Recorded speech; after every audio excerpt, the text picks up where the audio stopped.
Question number 3 చూడండి. What is a good presentation and what are the features of a good presentation అని చెప్పి ఇచ్చారు. A good presentation is one of the effective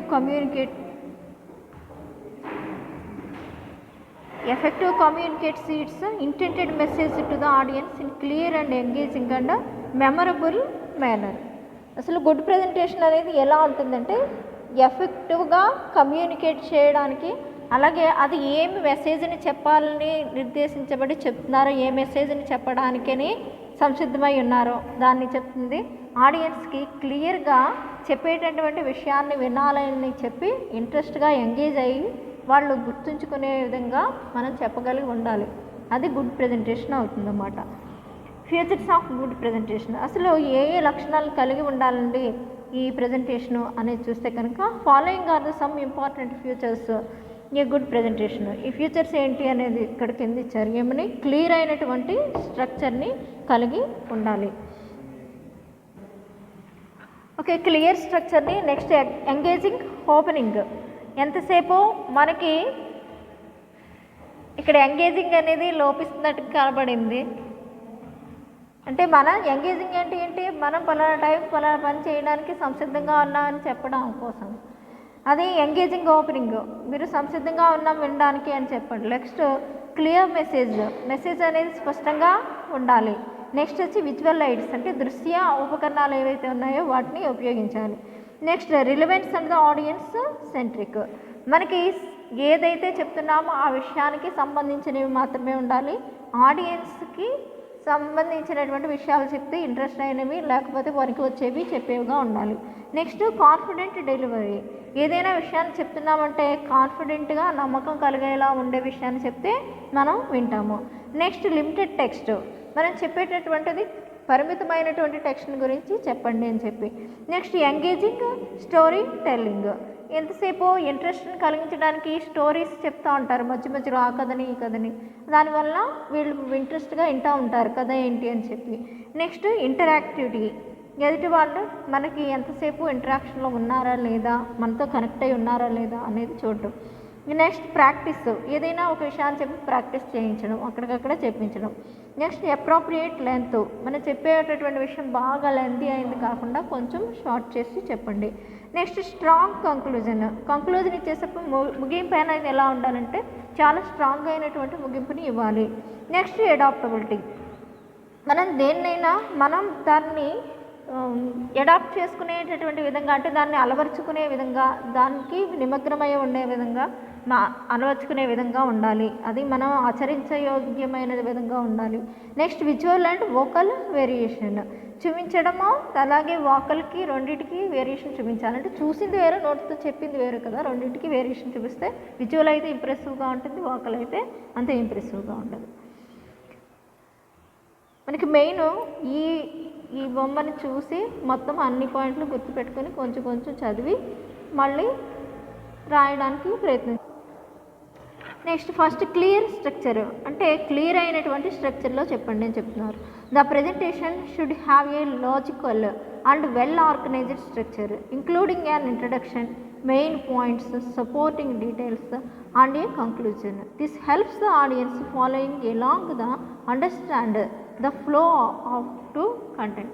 మొత్తం flow of the content అనేది ఎలా ఉండాలి, first ఏ విషయాన్ని గురించి చెప్తున్నామో ఏంటో నా మెయిన్ ఇంట్రడక్షన్ చెప్పిన తర్వాత, ఇంట్రడక్షన్ తర్వాత మెయిన్ పాయింట్స్ చెప్పడం, తర్వాత దాని సపోర్టింగ్ డీటెయిల్స్ అన్నింటినీ ఇవ్వడం, దాని తర్వాత స్ట్రాంగ్ అయినటువంటి ఒక కంక్లూజన్ని ఇవ్వడం అనేది ముఖ్యమని చెప్తున్నారు.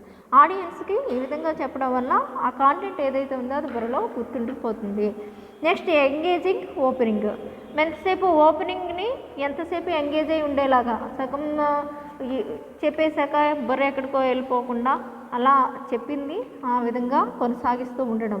స్టార్ట్ విత్ ఈ strong and opening that captures the audience attention and sets the tone of the presentation. ఎప్పుడైనా స్ట్రాంగ్ ఓపెనింగ్ తోటి, స్ట్రాంగ్ క్యాప్చర్స్ తోటి మన ఆడియన్స్ యొక్క అటెన్షన్ని సెట్ చేసుకుంటూ ఉండాలన్నమాట. అంటే మన యొక్క వాయిస్ని బట్టే కదా అట్రాక్ట్ అవుతూ ఉంటారు. అందుకని మనం చెప్పేది క్లియర్గా స్పష్టంగా చెప్పేటటువంటిది అర్థమయ్యేలా చెప్తే కనుక ఆడియన్స్ మనం చెప్పింది వింటారని చెప్తున్నారు. This could be a compelling story, a surprising fact, a thought-provoking question or a relevant quote. మనం ఇందులో ఏదైనా చెప్పొచ్చు. ఆడియన్స్ని ఎంతసేపు ఎంగేజ్ చేయించి ఉండడం కోసం. అది ఒక స్టోరీనైనా చెప్పొచ్చు, లేకపోతే ఒక సత్యాన్నైనా చెప్పొచ్చు, ఆశ్చర్యాన్ని కలిగించేది. అలాగే ఏదైనా ఒక ఆలోచన రేకించే విధంగా ఉండేటటువంటి ఒక క్వశ్చన్ని వేయచ్చు, లేకపోతే ఒక కొటేషన్ని చెప్పొచ్చు రిలవెంట్గా అక్కడ సిచ్యువేషన్కి తగినట్టుగా. నెక్స్ట్, క్లియర్ మెసేజ్, స్పష్టమైనటువంటి మెసేజ్ని ఇవ్వండి. Your presentation should have a central message or main idea that you want the audience to take away. అయితే మీ ప్రజెంటేషన్ అనేది ఎలా ఉండాలి? ఒక సెంట్రల్ మెసేజ్ని కలిగి ఉండాలి. అంటే ఒక ముఖ్యమైనటువంటి మెసేజ్ అనేది ఉండాలి, మెయిన్ ఐడియా అనేది ఉండాలి. ఆడియన్స్ దాని నుంచి ఏదైనా నేర్చుకునేలాగా, దాన్ని బుర్రలో పెట్టుకునేలాగా ఉండాలి. This message should be clear and focused through out the presentation. ఇది ఎలా ఉండాలంట? క్లియర్గా ఉండాలి, ఫోకస్డ్గా ఉండాలి, త్రూ అవుట్ ద ప్రజెంటేషన్ అంతా కూడా ఆ విధంగా ఉండాలని చెప్తున్నారు. Next, fourth one, visual AIDS, effecting use of visual AIDS. మనం ఎంతసేపు దృశ్య ఉపకరణాలను ఉపయోగించడం వల్ల మనకి ఏంటంటే నిజంగా చూపిస్తాము, నిజంగా ఇది జరిగింది. ఏదో ఒక జంతువునో దేన్నో చెప్పించారనుకోండి, దాన్ని నిజంగా తీసుకొచ్చి ఇక్కడ చూపిస్తారు. లేదా ఒక మొక్కనో దేన్నైనా చెప్పారనుకోండి, నిజంగా తీసుకొచ్చి చూపిస్తూ ఉంటారు. Such as slides, images and graphs and videos can help illustrate key points. కొన్నిసార్లు స్లైడ్స్ ఉంటాయి, స్లైడ్స్లో ప్రజెంట్ చేస్తాం, లేకపోతే ఏదైనా బొమ్మలు చూపిస్తూ ఉంటాము, లేకపోతే ఏదైనా గ్రాఫ్ వేసి చూపిస్తాం, వీడియోస్లో కూడా ప్రజెంట్ చేస్తూ ఉంటాం. వీటన్నిటిని వెంటనే చూడగానే అవి బుర్రలో ప్రింట్ అయిపోయి ఉంటాయి కనుక గుర్తొస్తాయంటే అయ్యే విజువల్ ఎయిడ్స్ అనమాట. అంటే చదివిన దానికంటే చెప్పిన దానికంటే కూడా కళ్ళతో ఒకసారి చూసింది అలా బుర్రలో ప్రింట్ అయిపోయి ఉంటుందని. అందుకని ఇవన్నీ కూడా breakup the content and make the presentation more engaging. ఇంత కాంటెంట్ ఉంటే అంతటిని ఒకసారి చెప్పేయకుండా దాన్ని ముక్కలుగా చేసి చెప్పడం వల్ల వాళ్ళ బుర్రలో కొంచెం స్టోర్ చేసుకోవడానికి అవకాశం ఇచ్చిన వాళ్ళము అవుతూ ఉంటాం అన్నమాట. However avoid overwhelming the audience with too many visuals and cluttered slides. అవసరమనే అన్నీ చూపించేయద్దు. కొంచెం మనం అంతగా ఓవర్గా ఎక్కువగా చూపించేయకుండా కొంచెం ఎంతవరకు అవసరమో అంతవరకు చూపిస్తే సరిపోతుంది. Next, relevance and audience centric. దానికి ఏది చెప్తున్నామో దానికి సంబంధించిన అయి ఉండాలి. ఆడియన్స్కి అవి చూపిస్తే పర్వాలేదు అంతవరకు అన్నట్టుగా ఉండాలన్నమాట. ఇక్కడ tailor your presentation to the interests and needs of your audience. వాళ్ళ ఆడియన్స్ యొక్క ఇంట్రెస్ట్ని బట్టి, వాళ్ళ యొక్క అవసరాన్ని బట్టి దాన్ని కట్ చేసి చెప్తాము అన్నమాట. ఎంతవరకు కావాలో అంతవరకు చెప్తాము. Next, make sure the content in relevant to them and address there concern and questions. మరి మేక్ షూర్ చేసుకోండి అసలు కాంటెంట్ అనేది మనం చెప్పేటటువంటిది వాళ్ళకి సంబంధించిందా కాదా. మీకు సంబంధం లేనిది ఏ 6th సెమిస్టర్తో తీసుకొచ్చి ఎక్కడైనా చెప్పేస్తున్నాను అనుకోండి, అమ్మ ఏంటో చెప్పేస్తున్నారు అనుకుంటారన్నమాట. అందుకని ఏం చెప్తున్నాం అనేది మనకి సంబంధించిందా లేదా అనేది చూసుకోండి. అలాగే ఒక క్వశ్చన్స్ కానీ లేకపోతే ఇలాంటివి అన్నా వేసినప్పుడు రిలవెన్స్ అయినటువంటి క్వశ్చన్స్, మనం చెప్పిన దాని మీద క్వశ్చన్ వేస్తే వెంటనే చెప్తారు. చెప్పని విషయం మీద క్వశ్చన్ వేస్తే ఎలా చెప్తారు తెలియదు కదా. అందుకని చెప్పి కాన్ఫిడెంట్ డెలివరీ చెప్పేటప్పుడు మనం ఎలా చెప్పాలి? కాన్ఫిడెంట్గా చెప్పాలి. నేను చెప్తామంటే అది కాన్ఫిడెంట్ చెప్తే వాళ్ళు వింటారు. Delivery your presentation with confidence using a clear and audible voice and good posture and the appropriate body language. మనకు స్పష్టంగా చెప్పాలి, వాయిస్ అనేది వినిపించేలా ఉండదు. నాకేదో నీరసం వచ్చినట్టు చెప్తే వినిపించదు, అలాగని పెద్దగా అరిసేస్తే పక్క రూమ్ వాళ్ళకి కూడా వినిపించి డిస్టర్బెన్స్ వస్తుంది. అందుకని ఆడిబుల్ అయినటువంటి వాయిస్తో చెప్పండి అని చెప్తున్నారు. అలాగే నిలబడడం కానీ నిలబడే విధానంలో గుడ్ పాస్చర్ని మెయింటైన్ చేయండి అని చెప్తున్నారు. నిలబడడం అటు ఇటు తిరిగేయకుండా స్టాండర్డ్గా గుడ్ పాస్చర్లో ఉండి చెప్పండి. అప్రోప్రియేట్ బాడీ లాంగ్వేజ్ని యూజ్ చేయండి. బాడీ లాంగ్వేజ్ కూడా అప్రోప్రియేట్, సరైన విధంగా ఏం చెప్తున్నామో దానికి తగ్గట్టుగా చెప్పండి. తర్వాత maintain eye contact with the audience to the establish A connect. ఎంతసేపు ఆడియన్స్ వింటున్నారా లేదా అనేది చూసుకోవడం కోసం వాళ్ళ యొక్క ఐ కాంటాక్ట్ని కలిగి ఉండండి అని చెప్తున్నారు. Next, limited text. Okay, limited టెక్స్ట్లో avoid overwhelming your slides with the excessive text. అంటే అవసరం లేనిది కూడా చెప్పొద్దు, ఎక్కువ స్లైడ్స్ని పెట్టేసి ప్రజెంట్ చేయొద్దు అని చెప్పి use bullet points, concise phrases or keywords to the convey key information and elaborate verbally. ఇప్పుడు PowerPoint presentation PowerPoint presentation ఏదైతే ఉందో దాన్ని ఎలా ఇమ్మంటున్నారంటే అది మనకు కావాల్సినటువంటి పాయింట్స్ని బుల్లెట్స్ రూపంలో ఆ విధంగా రాయడం, కన్సైజ్ అయినటువంటి ఫ్రేజెస్ని ఉపయోగించడం. మనకి చిన్న చిన్న ఫ్రేజెస్ని ఉపయోగించండి, ఎక్కువ పెద్ద పెద్ద ఫ్రేజెస్ని ఉపయోగించొద్దు. కీవర్డ్స్ ఏంటి, ఏవైతే ముఖ్యమైనటువంటి వర్డ్స్ అనుకుంటున్నామో వాటిని ప్రజెంట్ చేయడం ఇవన్నీ అవసరం అని చెప్పి మీ ఇన్ఫర్మేషన్ ఏదైతే ఉందో దాన్ని ఎలాబొరేట్గా వర్బల్గా పదాలలో చెప్పండి. మీరు ఎప్పుడైనా పవర్ పాయింట్ ప్రజెంటేషన్ చూసే ఉంటారు, లేకపోతే నా ఛానల్లో కొన్ని పవర్ పాయింట్ ప్రజెంటేషన్స్ ఉంటాయి, చూడండి. అది వాళ్ళు పెడతాను, కొన్ని చూసుకోండి ఇక్కడ మీకు సంబంధించినవి. Next engaging story telling. అయితే కొన్ని రకాల మిమ్మల్ని మీ దృష్టిని వేరే చోటుకి వెళ్ళిపోకుండా ఉండడం కోసం మనం ఏం చేయాలంటే ఏదో ఒక స్టోరీని చెప్తూ మీకు దాన్ని కనెక్టివిటీని చేస్తూ ఉంటాం అన్నమాట. ఇక్కడ వీవ్ స్టోరీస్, ఏదో ఒక స్టోరీని వాళ్ళండి, లేకపోతే ఒక ఎనక్డోట్ని చెప్పండి అంటే నా చిన్నప్పుడు జరిగిందో లేకపోతే ఇంకొకరికి ఎవరికో చిన్నప్పుడు జరిగిందో అలాంటివన్నీ చెప్పడానికి స్వీయ కథా చరిత్రని మన ఎనక్డోట్స్ అని అంటాం అన్నమాట. మన గురించి మనం కథ చెప్తే ఎనక్డోట్ అవుతుంది. అలాంటివి చెప్తూ ఉండండి అని చెప్తున్నారన్నమాట. అండ్ ఎగ్జాంపుల్స్, ఒక ఎగ్జాంపుల్ని ఇస్తూ ఉండండి మధ్యలో అని చెప్పి. Into your presentation to make it relatable and memorable. దేనికైనా సంబంధించింది ఉండాలి, గుర్తుంచుకోదగినదిగా ఉండాలి. Stories can help illustrate your points and keep the audience engaged. Stories చాలా హెల్ప్ అవుతాయట మీరు దేన్నైనా గురించి చెప్పడానికి, పాయింట్స్ని బాగా వివరించి చెప్పడానికి, ఆడియన్స్ ఎంతసేపు మీరు చెప్పింది వింటూ శ్రద్ధగా వినడానికి ఇవి ఉపయోగపడతాయి స్టోరీస్ అనేవి అని చెప్తున్నారు. Next interactivity, encourage audience participation.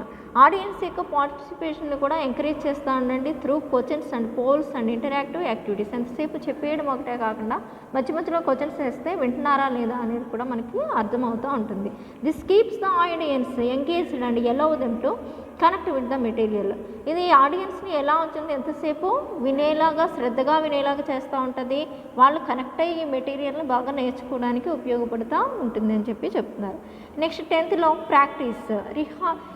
Rehearse your presentation multiple times to ensure A smooth delivery. మీరు చెప్పేదానికి ప్రజెంట్ చేయడానికి ముందు ఎక్కువసార్లు రిహార్సల్ చేసుకోండి, తర్వాత చెప్పడానికి వెళ్ళండి అని చెప్పి చెప్తున్నారు. Practice helps you become more comfortable with the content and reduces the chance of stumbling or getting nervous.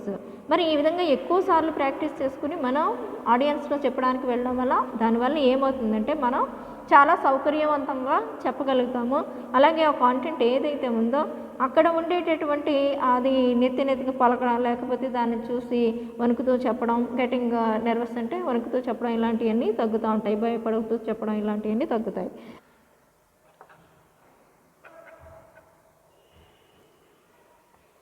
Next చూడండి, అప్రోప్రియేట్ లెంత్ అంటే సరైనటువంటి లెంత్లో లేకపోతే సరిపడా లెంత్లో చెప్పడం.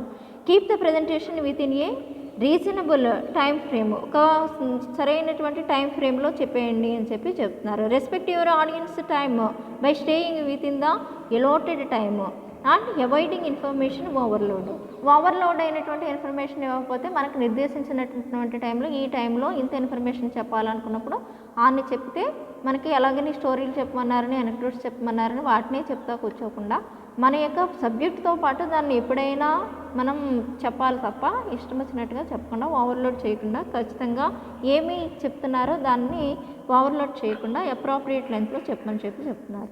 Next strong conclusion. మీరు ఇచ్చేటటువంటి ముగింపు అనేది చాలా బలమైనటువంటి ముగింపు అయి ఉండాలి.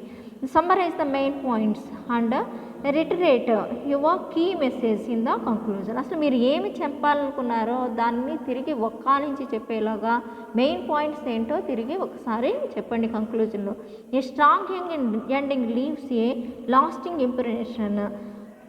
ఏ reinforces what you want to audience to remember. అసలు మీరు ఏం స్ట్రాంగ్ ఎండింగ్ అనేది మనకి ఏమి ఇస్తుందంటే ఇక్కడ లిజనింగ్ ఎవరు చేస్తున్నారో వాళ్ళ యొక్క ఇంప్రెషన్ని పునర్ఫలన పరుస్తుంది అని చెప్పి చెప్తున్నాడు అన్నమాట. రీన్ఫోర్స్ చేయడం అంటే దానివల్ల ఆడియన్స్ బాగా గుర్తుపెట్టుకుంటారు. మెయిన్ పాయింట్స్ మళ్ళీ తిరిగి 2-3 సార్లు చెప్పామనుకోండి వాటిని ఇక్కడే గుర్తుపెట్టేసుకోవడం అనేది జరుగుతుంది. అలా చెప్పండి. Next 13 adaptability. Be prepare to adapt your presentation based on audience reaction. మీ యొక్క ప్రజెంటేషన్ అదే ఏదైతే ఉందో అది ఆడియన్స్ యొక్క రియాక్షన్ మీద ఆధారపడి ఉంటుంది. క్వశ్చన్స్ కానీ లేకపోతే ఎంగేజ్మెంట్ కానీ మీరు ఎలా ప్రజెంట్ చేశారు అనే దాని మీద ఆధారపడి ఉంటుంది. Next, flexibility follows you to address unexpected issues or concerns. Flexibility అనేది అంటుంది అన్ఎక్స్పెక్టెడ్గా ఏమైనా ఇష్యూస్ జరిగినా లేకపోతే ఏదైనా జరిగినా కూడా మనకు ఒక్కొక్కసారి అన్ఎక్స్పెక్టెడ్గా ఏదైనటువంటివి అడాప్ట్ చేసుకోవడం లేదా అనేది జరుగుతూ ఉంటుంది. Next 14th, visual and vocal variation. విజువల్గా అంటే దృశ్యాలని లేకపోతే మనం చూపించేటటువంటి వోకల్ వేరియేషన్ అంటే మనం చెప్పేటటువంటి వాయిస్లో వేరియేషన్, ఇవన్నీ కూడా వోకల్ వేరియేషన్ అని అంటాము. Vary your tone to voice. మీ యొక్క vary your tone of voice. మీ యొక్క టోన్ ఆఫ్ వాయిస్ అనేది వ్యారీగా ఉంచండి. Pitch and the pace to maintain the audience interest. మనం పిచ్ అనేది ఒకసారి పెంచుతూ ఒకసారి తగ్గుతూ ఆడియన్స్ యొక్క ఇంట్రెస్ట్ ప్రకారం చెప్తూ ఉండండి. ఎక్కువగా హార్ష్గా కాకుండా అలాగే స్లోగా కాకుండా చక్కగా నీట్గా చెప్పమని చెప్పి. Use gestures and movements purposefully to emphasise points. అంటే ఎక్కడ ఎంత ఉపయోగమో అలాంటి చోట్ల కొన్ని చోట్ల గెస్చర్స్ని కానీ మూమెంట్స్ని కానీ ఉపయోగం ఎక్కడైతే అవసరం అనుకుంటామో అక్కడ ఉపయోగిస్తూ పాయింట్స్ అన్నిటినీ చెప్పండి అని చెప్పి చెప్తున్నారు.